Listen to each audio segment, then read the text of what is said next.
This one that's tied at 63 votes to 63 votes. Good for you, Pleasant Plains. That's why you go vote. You could have some lefty who stayed home masturbating could have gone to the polls, could have changed Pleasant Plains orange, you know?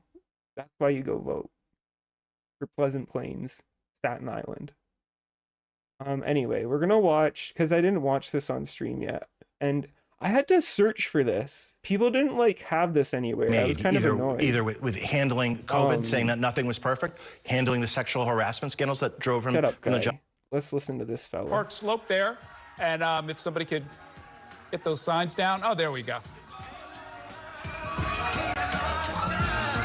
I'm under strict no dancing orders. Meg Barnett, everyone. He's such a dad.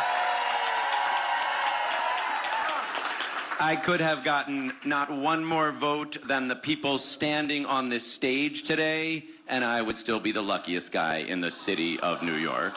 You're a sweetie. You get it. You're a very sweet man. Woo!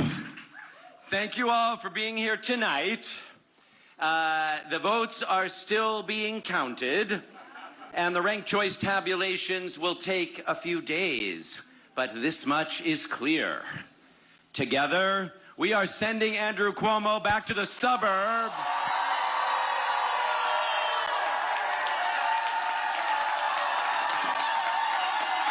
I say let him dance. He won tonight. Let him dance. This is his time to dance.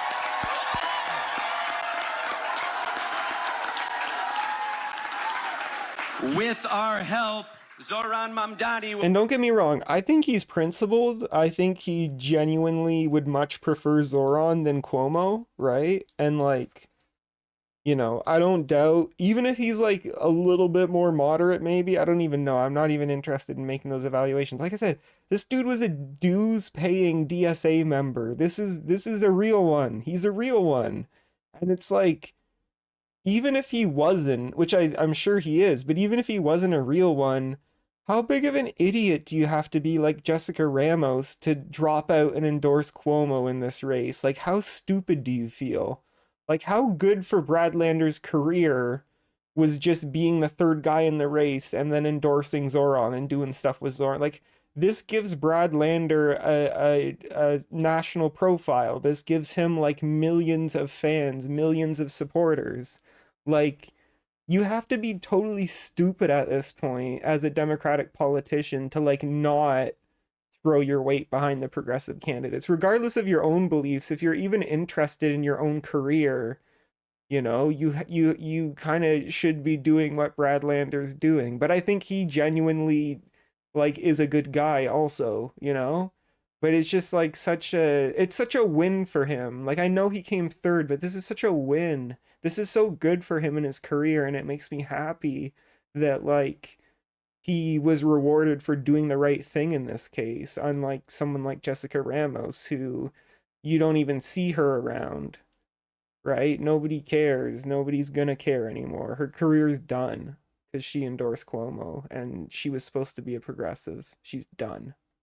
Will be the Democratic nominee for the mayor of the city of New York. And I hope she regrets it. And we are on a path to win a city that all New Yorkers can afford and where everyone belongs. I really can't put into words what the support of everyone in this room tonight means. You all did so much to make this campaign possible. There are leaders here from organizations and people who supported me long before it was cool. I want to especially shout out Make the Road Action, Cuff Action, Choose for Racial and Economic Justice. You heard just a few minutes ago from Public Advocate Chumani Williams. We have some other amazing people in the room, like State Assembly Member Emily Gallagher. Thank you. So Jumaane Williams, so public advocates kind of like the vice mayor. And I'll mention a few more later as I see them and as they come in. But all of you, I mean, Brad and everyone in this Zohran's room who guy hosted a won house that party, as raise well. your hand. How about everyone who made a contribution to this campaign? How about everyone who stood outside today on the hottest day in 15 This speech was so hard to find online, though. So hard. I really can't believe you all did that. Some places posted Zohran's speech. Nobody posted Brad's. Really, the thing I am most proud of in public service is building the best teams, and we have the best one of all. Our volunteers and also, oh, sorry. Especially, boy, if you look at the results staff, here, that Whitney Tilson guy came last. In what dedication looks like. He got like 1/10 the vote that the Zellner guy. So like let's hear it for the best damn staff of any campaign in this race.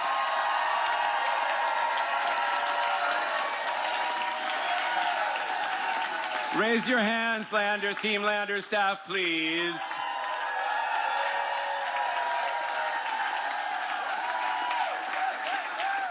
Also, the only unionized staff in the campaign. You guys obviously wrote the best policies and plans, that's hands down. You obviously did the best Andrew Cuomo oppo. Hit after hit after hit. You were the best debate preparers, obviously. And you even finally succeeded in making me look good on TikTok.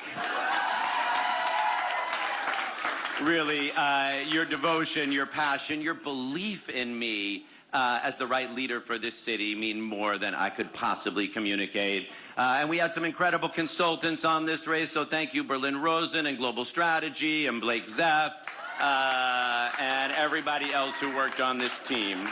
I also need to thank some of the most important people in my life and on this campaign. I mean, of course, the New York Times editorial board. Ooh. Just kidding, of course. I love Wordle and Connections, but I really urge the Times to cancel their new feature, Editorial Riddles. Ooh. No one likes for those. The NYT. No, obviously, I mean the set of people who are standing here behind me. My incredible parents, Carol and David. I'm sorry that Andrew Cuomo attacked St. Louis in the debate. We showed him. But really, I often say that my parents are proud of me like it's the 5th grade spelling bee, which I did not win. And I couldn't be prouder to be your son.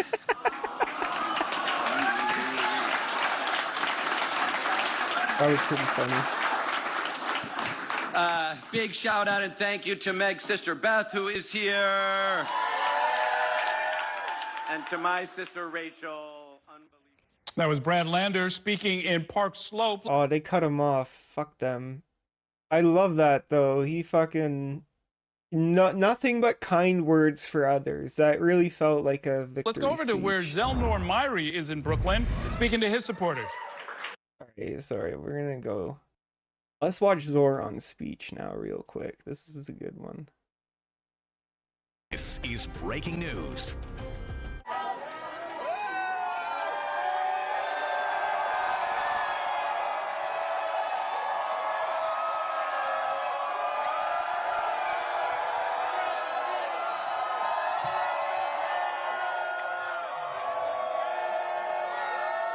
Hype.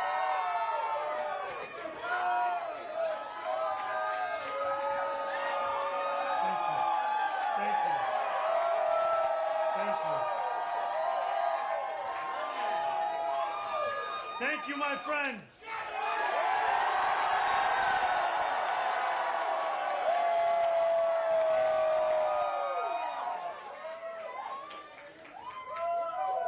Tonight, we made history. In the words of Nelson Mandela, it always seems impossible until it is done.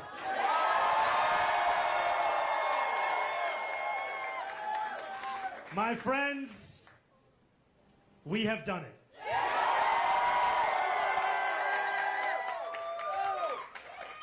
I will will be your Democratic nominee for the mayor of New York City.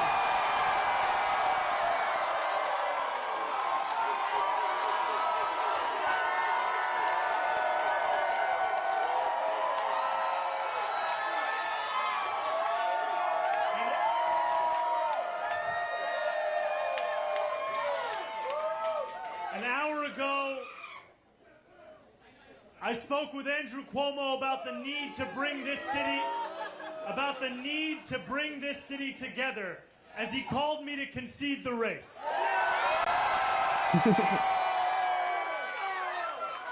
And I want to thank Brad Lander. Brad Lander. There he is. I like how he's at Zohran's party too.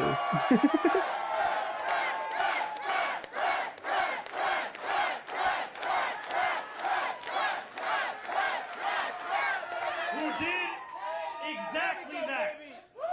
Together we have shown the power of the politics of the future. One of partnership and of sincerity. I gotta admit, I did not expect like this old white politician from New York to be our first example of like a perfect ally. Like Brad did everything he could short of dropping out of the race and endorsing Mamdani, but I actually think in a situation of ranked choice voting, it's actually better for it actually helped in a way to have Brad Lander in there till the end, because I think he really did probably like a lot of people who were, scared off, who were, a little bit uninformed and probably scared off of Mamdani for whatever reason. A lot of them did go to Brad Lander, and otherwise, who knows? You know what I mean? And to have Lander campaign separately, but then late on, when the race really has a lot of attention, then endorsing Mamdani, like I think Brad Lander was the best ally possible.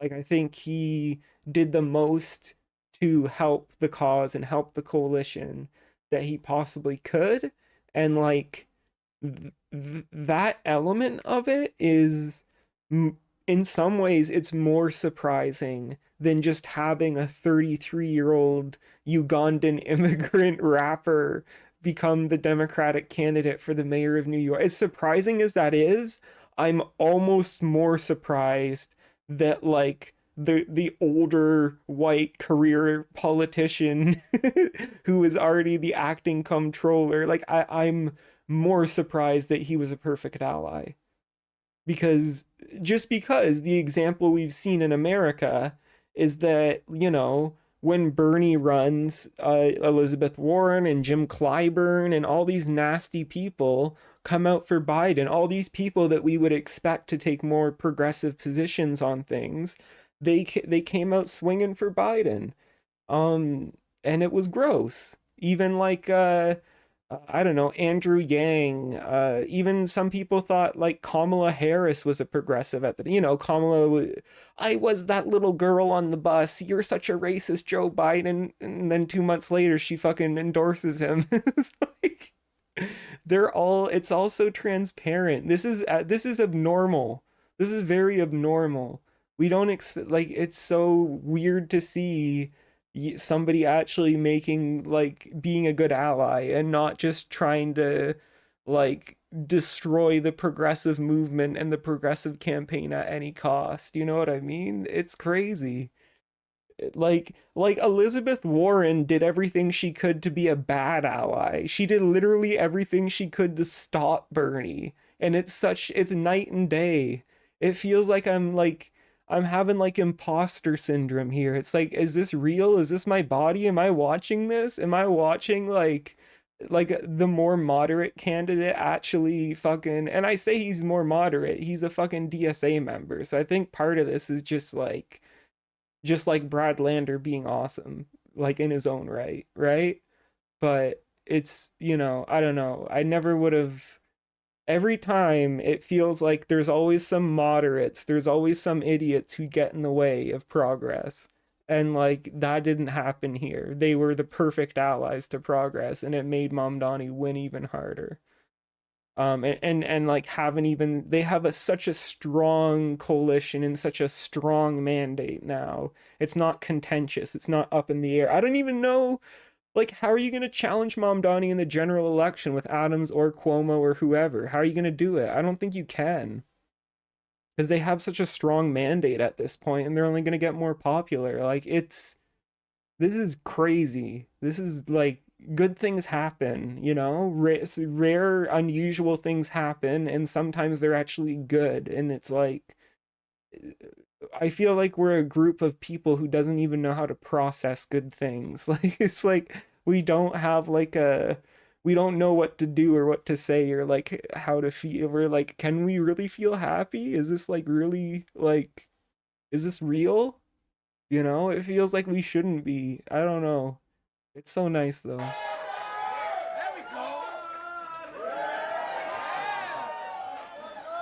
Today, 8 months after launching this campaign, with the vision of a city that every New Yorker could afford, we have won.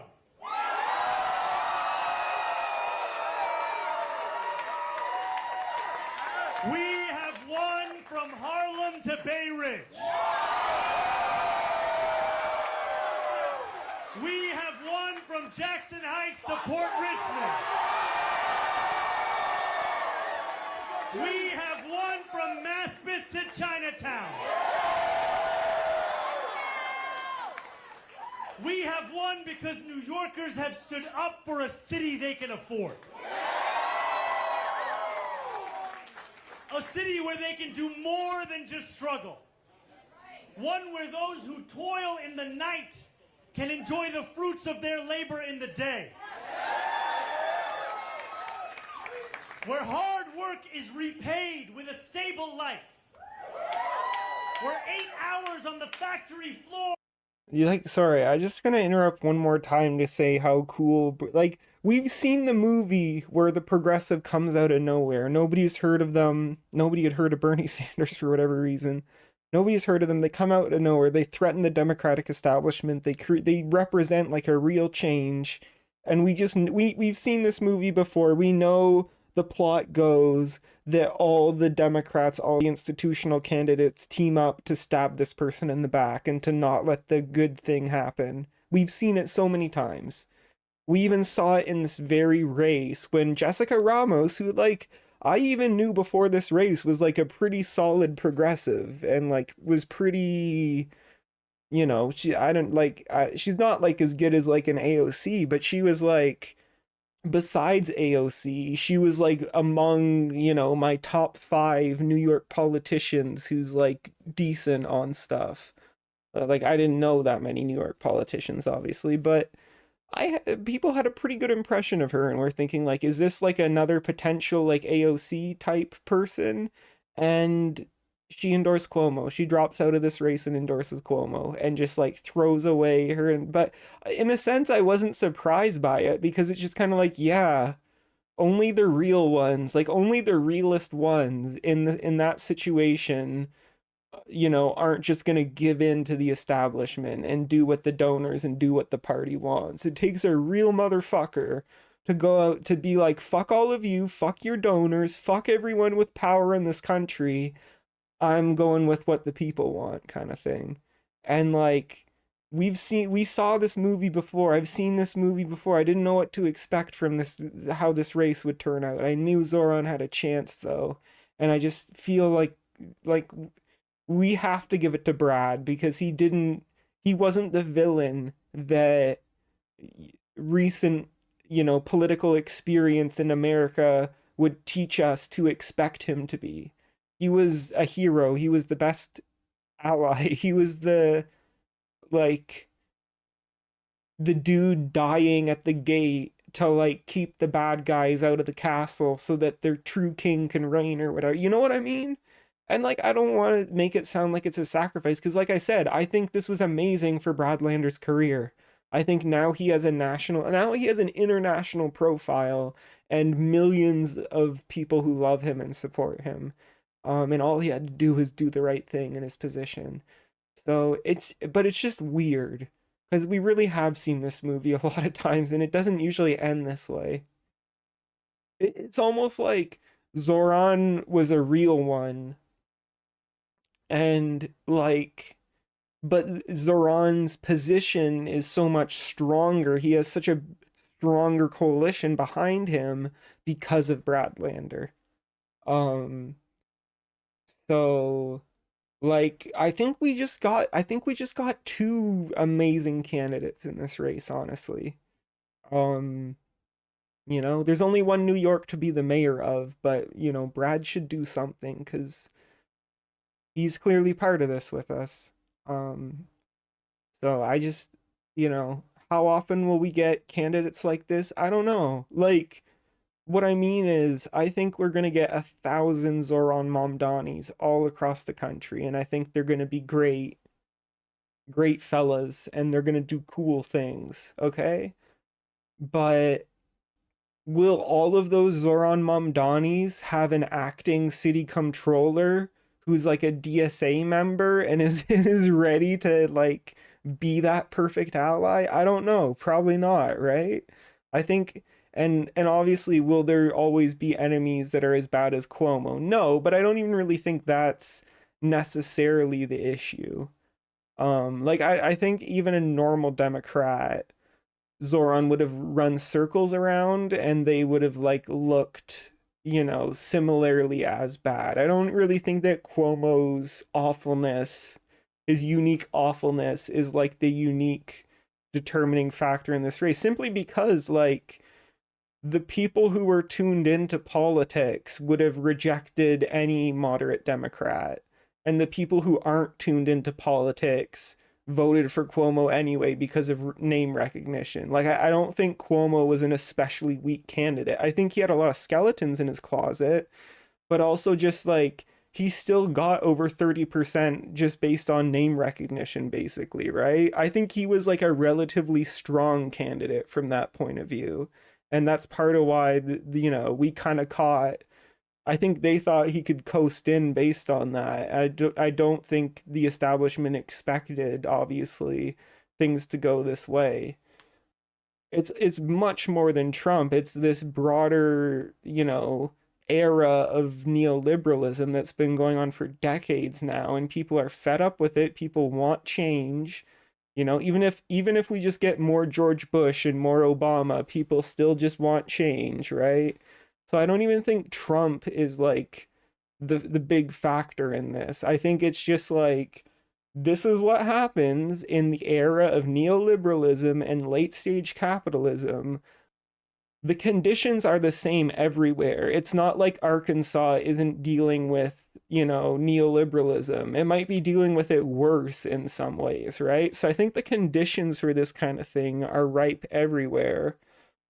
There's no reason candidates like this can't emerge elsewhere, and you hope they're really good candidates, and yeah, you hope that somebody like Bradlander is going to be there who can be an ally. You hope that more cities have ranked choice voting also, because that definitely, was a big factor in all of this. So if we like take Lander out of the equation, right? Mamdani still probably wins. And so that kind of suggests, and Mamdani's a great candidate and all, but this kind of does suggest like this shit could happen everywhere. I think it's getting to the point where the onus is kind of on the Democratic establishment to stop these Democratic socialists from winning, because all things even, letting things play out naturally, these are the kind of candidates that the Democrats are going to support for the foreseeable future. So I don't know, I feel optimistic in the sense that like this seems rare and this seems extraordinary by our standards, due to what we've experienced with American politics and just with politics in the developed world in general. It feels like there can't be, that much There's nothing too special happening here. It's simply a lot of people being mobilized and working hard and getting there and making this happen. So, what I would say, like, the only thing that's truly extraordinary and that's truly outstanding and abnormal about this situation, all things considered, the determining factor, it's the thing that's extraordinary is the terrible economic and social conditions of the residents of New York. Like, they've never experienced such hopelessness. They've never experienced such isolation. And it's something, and I do mean like social situations in the sense that, like, this economy, what it makes us do, what it compels us to do, does isolate us. It does alienate us from each other and from ourselves. And without going into the whole Marxist ramble or whatever, that's capitalism is in part designed to prevent worker solidarity. We've lost all of our third spaces, as they like to call them, which are just spaces, really. But yeah, that is what's abnormal. That's what's extraordinary about this. And so looking forward at what else might happen, it's kind of like, why wouldn't this happen in every major city? What's stopping this from happening in every major city? The biggest answer to that is maybe that the other cities don't have ranked choice voting, honestly. But even that, like, even if this wasn't ranked choice, I think Mamdani still wins because, like, he won the non-ranked choice by a wide enough margin, right? I think if this is not a ranked choice ballot, then Brad Lander drops out and endorses Mamdani, and Mamdani gets like 80% of the Brad Lander vote and is still over 50%. You know what I mean? Maybe it won't be a guy who looks like Mamdani in Idaho or whatever. Maybe it'll be a person of a bit paler complexion.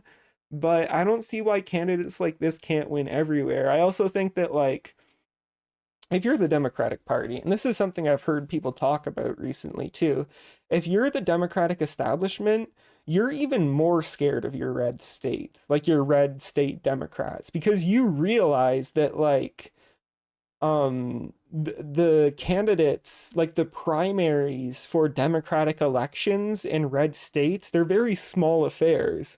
It's only like a few thousand or even a few hundred votes that decide who's the Democratic candidate in a lot of these red state elections. So if there's a bunch of DSA hooligans running around trying to get their people as the candidate in elections, like, it doesn't take that much organizing for them to overrun the local establishment Democrats, right? It's actually harder in a big blue city like New York or Seattle or Los Angeles, right? Where there's this huge machine, there's so much money, there's so much attention. You really need, which they successfully did, but you really need to turnout. You really need a lot of people to turn out to swing that in a progressive's favor. In fucking Wisconsin, not like, there's fucking Dakotas, like, wherever you want to say, Oklahoma, wherever you want to say that like two people live, like, that's those Democrats, those conservative establishment Democrats, they are more vulnerable to this kind of thing than anyone. Even if the general election is still tough there, it's you got to be scared if you're part of the Democratic establishment here, because, like, if they can replace Cuomo, if they can replace, what was his name, the guy that AOC, Joe Crowley or whatever, if they can replace those ghouls, they can replace anyone. Those are the most, like, privileged, advantaged Democrats in the entire country. You think that, like, some city council member from, like, I was gonna say Nashville, but even Nashville's like a city, you think some council member from a city I've never heard of in middle America, some conservative Democrat, you think they're safe now? No, they're the most vulnerable. It only takes like a couple university clubs or something to organize against them and they're done. So this is a message this election, that this can happen if this can happen in New York, it can happen anywhere. Make no mistake. This isn't like a New York specific thing. This isn't like an election specific thing. Everything that happened here virtually can happen across the board everywhere in America. You know, this was like the hard, which is why they put fucking $50 million of Trump billionaire money into Cuomo, because they knew if they lose this, like, what aren't they going to lose? It's clear to everyone how weak they are. Or behind the wheel of a cab is enough to pay the mortgage. It is enough to keep the lights on. It is enough to send your kid to school. Where rent-stabilized apartments are actually stabilized. Where buses are fast and free. Where childcare doesn't cost more than CUNY. And where public safety keeps us truly safe. And it's where the mayor will use their power to reject Donald Trump's fascism. To stop mass ICE agents from deporting our neighbors. And to govern our city as a model for the Democratic Party. A party where we fight for working people with no apology. A life of dignity should not be reserved for a fortunate few. It should be one that city government guarantees for each and every New Yorker. If this campaign has demonstrated anything to the world, it is that our dreams can become reality. Dreaming demands hope. And when I think of hope, I think of the unprecedented coalition of New Yorkers that we have built. For this is not my victory. This is ours. It is the victory of the Bangladeshi auntie. Hell yeah, Bangladeshi auntie. Who knocked on door after door until her feet throbbed and her knuckles ached. It is the victory of the 18-year-old who voted in their first ever election. And it is the victory of the Gambian uncle who finally saw himself and his struggle in a campaign for the city that he calls home. Dreaming demands solidarity. And when I look out at this room and out onto the midnight skyline, that is what I see. Canvas launches that continued in the pouring rain. Children who called parents. Strangers who care about those they will never meet. A New York that believes in each other and in itself. This is solidarity. And it defines our victory. And above all, dreaming demands work. And we have worked hard for our dream. This has been a historically contentious race. One that has filled our airwaves with millions in smears and slander. I hope now that this primary has come to an end. I can introduce myself once more.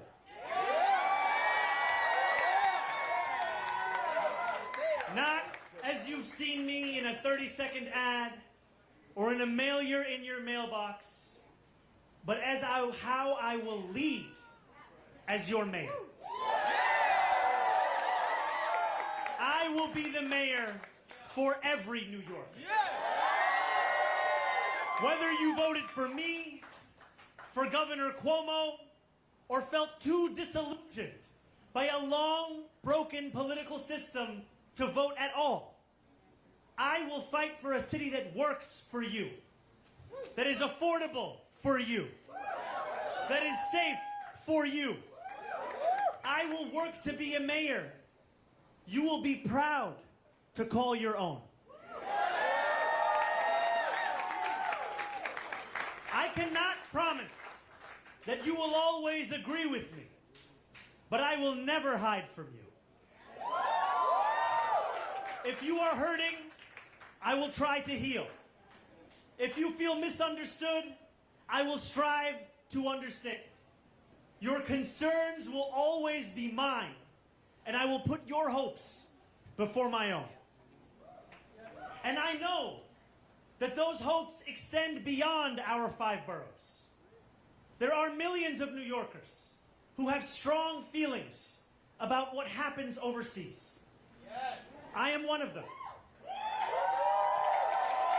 And while I will not abandon my beliefs or my commitments, grounded in a demand for equality, for humanity, for all those who walk this earth, you have my word to reach further, to understand the perspectives of those with whom I disagree, and to wrestle deeply with those disagreements. Let me close with this. In these dark times, I know that it is harder than ever to keep faith in our democracy.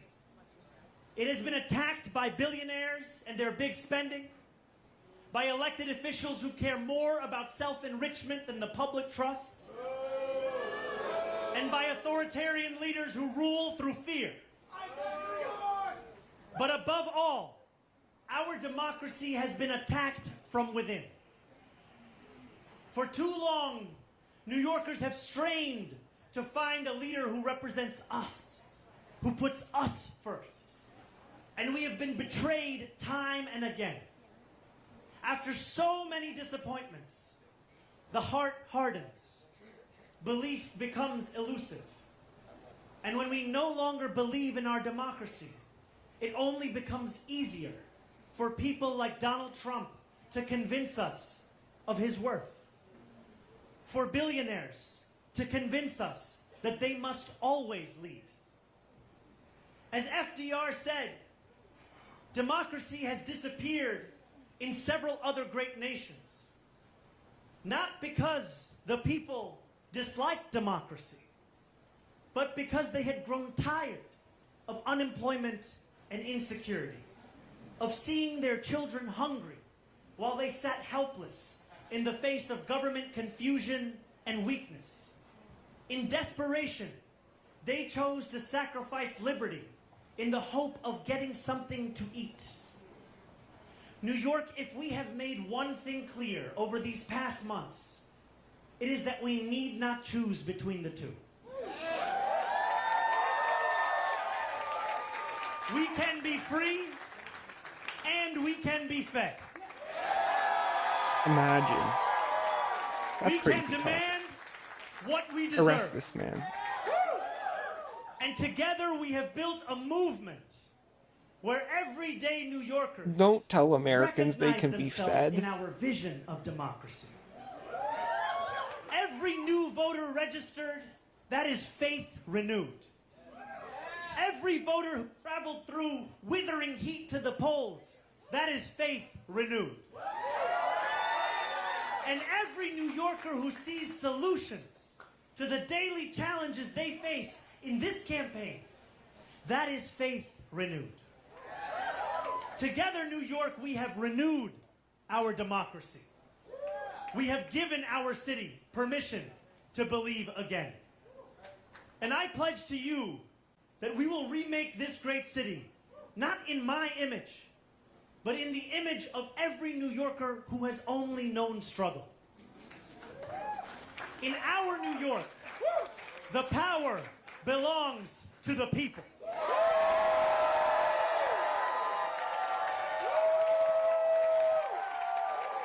And as I thank the people that are here with me today, and as I thank the incredible leaders who have long fought for those people who are here across this crowd and across these 5 boroughs and standing next to me in the Attorney General of this state,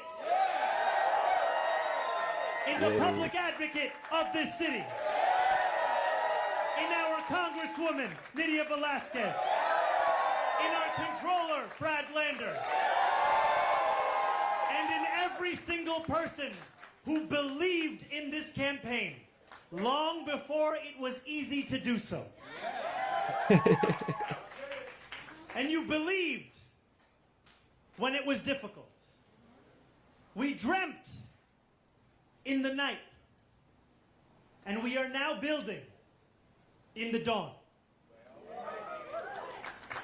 That new day, the one that we have yearned for, the one that we have struggled for, the one that we have knocked for, have texted for, have called for, the one that we have obsessed over. That new day is finally here, my friends. And it is here because you have delivered it. Republicans are gonna have such a hard time making this dude look bad. Holy Thank shit.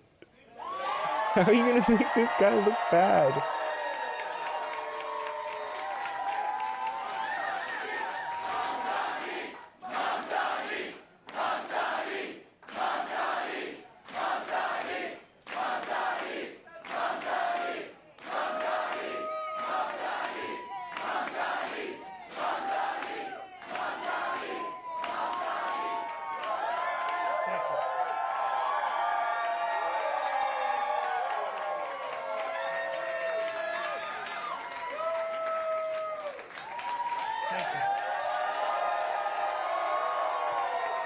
Great.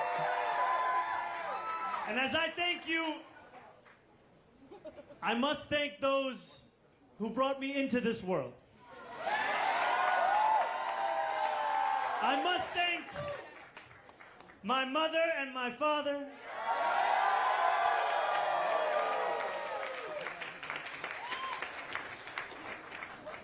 Mira and Mahmoud.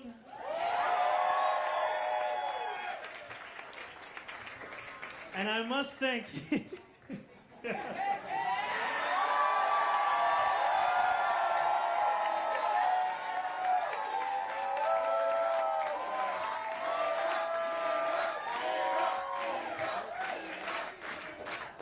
and I must thank They love his mom my so incredible much. wife,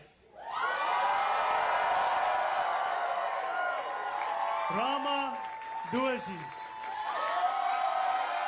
I mean, let's be clear, his mom is still the biggest celebrity in the family, even though everyone in the family's a celebrity at this point.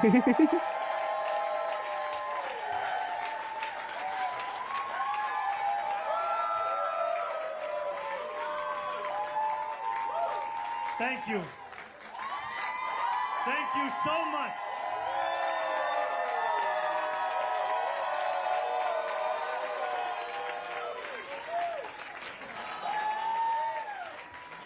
Now let us lead this city into one that is affordable for each and every New Yorker.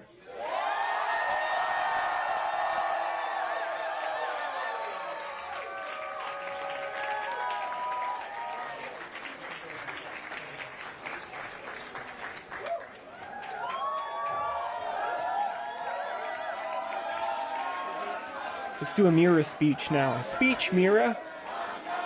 Come on, we want to hear from you.